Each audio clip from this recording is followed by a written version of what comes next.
Assalamualaikum warahmatullahi wabarakatuh. Jumpa lagi pada sesi berikutnya pada pembahasan hukum perdata tentang orang.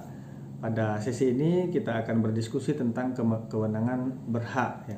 Kalau kita berbicara tentang kewenangan berhak adalah kewenangan untuk mendapatkan segala sesuatu dalam memenuhi kebutuhan azazi kita sebagai manusia yang diberikan oleh orang lain atau negara.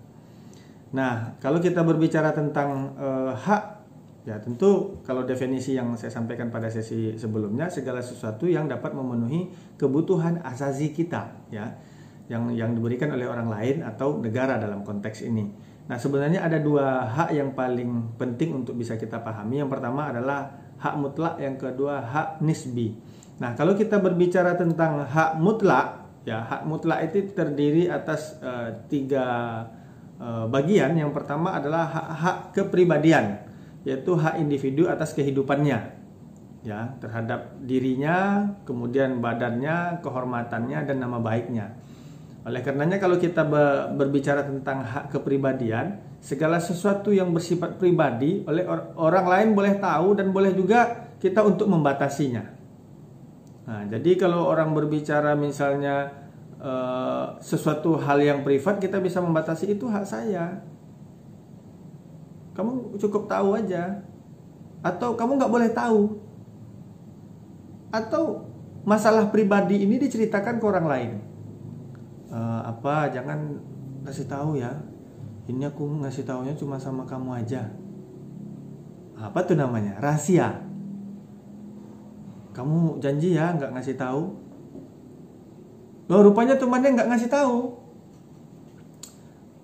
Jumpa sama teman yang lain, ngomong gitu lagi. Jangan kasih tahu ya, aku sebenarnya gini. Tapi janji loh ya, jangan kasih tahu. Oh, satu kelas tahu. Nah, itu yang disebut dengan rahasia umum. Padahal masalah pribadi dia.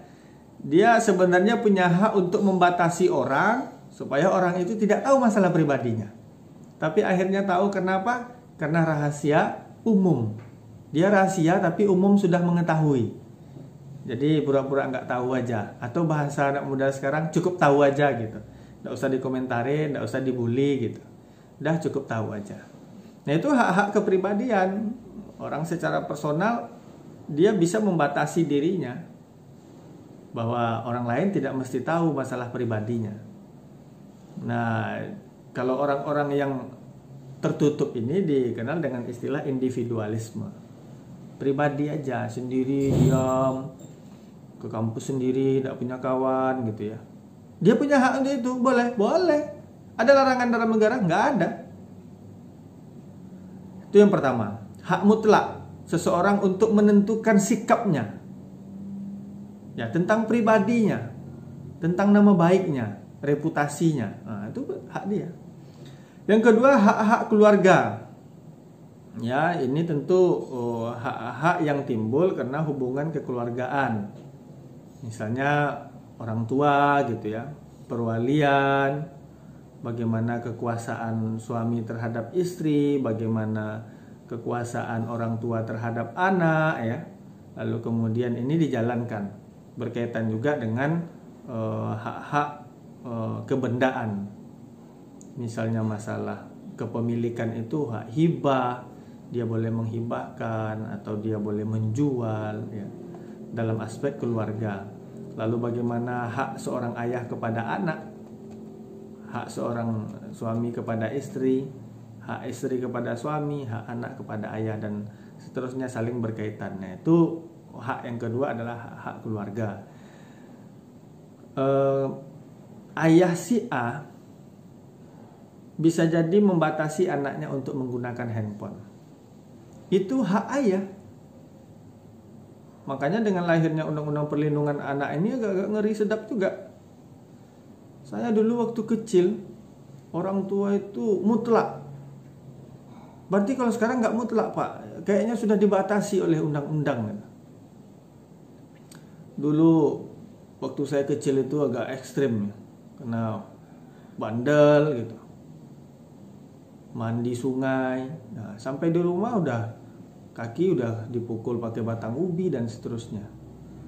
Wah, kalau sekarang biru-biru, anak bisa lapor ke polisi, ya kan, KDRT lah. Nah ini juga bahaya nih kalau anaknya tahu. Kalau anak-anak sekarang tahu, bahaya. Mau dipukul sama orang tuanya, hati-hati pasal sekian. Wah itu bahaya itu. Itu juga yang merusak banyak anak-anak yang ya banyak kita temukan, bahkan anak yang memukul orang tua karena tidak keinginannya tidak dipenuhi oleh orang tua, atau orang tua yang lalu kemudian melaporkan guru. Kenapa? Karena guru telah memukul dan menampar anaknya, walaupun belum tahu pastinya dan kebandelan anaknya itu bagaimana. Saya beberapa kali ada menangani persoalan seperti itu. Memang agak sedih juga, beda dengan zaman dulu. Kalau ada anak yang lapor ke orang tuanya karena dikasih hukuman, dipukul sama guru, sampai di rumah ditambah. Kalau sekarang tentu berbeda konsepnya ya. Yang ketiga adalah hak-hak kebendaan. Ya, tentu kalau kita berbicara benda, nanti ada istilah benda berwujud, ada benda tidak berwujud, ada hak milik intelektual dan lain sebagainya. Itu hak-hak kebendaan ya. Nah, yang kedua adalah hak, ya, yang pertama tadi adalah hak mutlak, yang kedua adalah hak relatif. Saya bacakan, adalah hak yang hanya memberikan kewenangan terhadap seseorang atau lebih dari seseorang tertentu yang berkewajiban mewujudkan kewenangan berhaknya. Contohnya hak untuk menagih. Nah, itu diberikan kuasa. Nanti di semester berapa ini? Semester 3 sekarang ya. Nanti di semester 4 teman-teman bisa membahas pada pembahasan hukum acara, bagaimana memberikan kuasa, lalu kemudian ya, tetapi itu relatif, hanya dibatasi dalam hal-hal tertentu saja, misalnya tentang penagihan, pembayaran hutang dan lain sebagainya. Lalu kemudian kalau kita berbicara tentang kewenangan berhak, tentu ada faktor yang mempengaruhinya. Saya bahas secara singkat saja. Faktor yang mempengaruhi kewenangan seseorang itu untuk berhak adalah adanya sifat yang membatasinya. Misalnya tempat tinggal ya. Nah, kalau tempat tinggal itu tentu dibatasi oleh misalnya Undang-Undang Pokok Agraria. Tanah kepemilikan itu misalnya apakah digunakan untuk kepentingan umum apa gimana. Lalu kemudian misalnya kewarganegaraan, dibatasi. Orang-orang yang seharusnya boleh membangun rumah di Indonesia itu adalah warga negara Indonesia. Atau misalnya dalam hal yang lain, yang boleh memiliki hak tanah itu hanya warga negara Indonesia, hak milik tanah gitu ya.